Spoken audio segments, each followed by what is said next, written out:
Il-Prim Ministru Joseph Muscat qal li l-qtil ta' Daphne Caruana Galizia wassal biex l-immaġini ta' Malta bħala pajjiż stabbli tieħu daqqa l-isfel.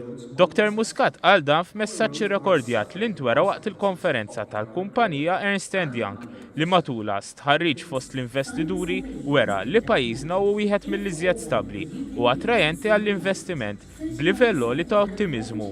The Malta shown in EY's study, the various credit reports, and the families and businesses moving up the social ladder. That is the real Malta. Malta is a peaceful, thriving nation. Il-Prim Ministru qal li l-pajjiż għandu jingħaqad biex jibgħat messaġġ li dan kien eċċezzjoni orribbli waqt li sostna li hu l-ewwel wieħed mhux se jinsa dan il-każ, sostna li bħala nazzjon pożittiv kapaċi nqumu għall-okkażjoni u ninaqdu biex niġġieldu lil dawk li qed jippruvaw jiżiraw il-biża'. Sostna li bħala Prim Ministru jinsab determinat li jerġa' jġib lil pajjiż lura fuq saqajh malajr kemm jista' jkun. Dr. Muscat irrefera għal miżuri mħabbra fil-budget 3 ġimgħat ilu. No increase in taxation, tax refunds for 200,000 workers, and VAT exemptions for small businesses.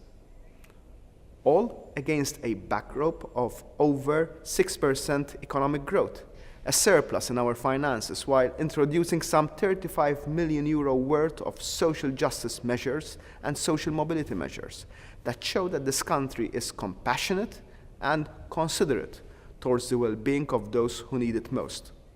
Il-Prim Ministru rimarka kif il-problema tax-xogħol f'pajjiżna mhux ġejja mill-qatt, iżda minn nuqqas ta' ħaddiema. That is an issue that we will be tackling this year through Jobs Plus by formulating policies to ensure that our systems are open enough to receive workers whilst having the necessary checks and balances not to allow any abuses.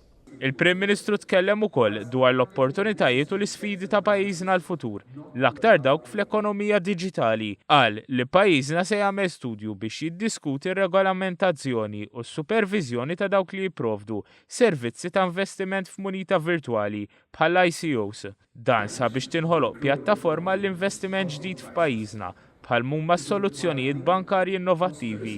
We will be establishing a task force with the aim to propose initiatives to attract new companies.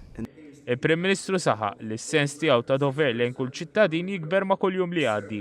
Dan hekk kif il-poplu jfittex lil mexxejja sabiex jagħtuh direzzjoni f'mumenti diffiċli u jinsab determinat aktar minn qatt qabel biex jagħmel dan.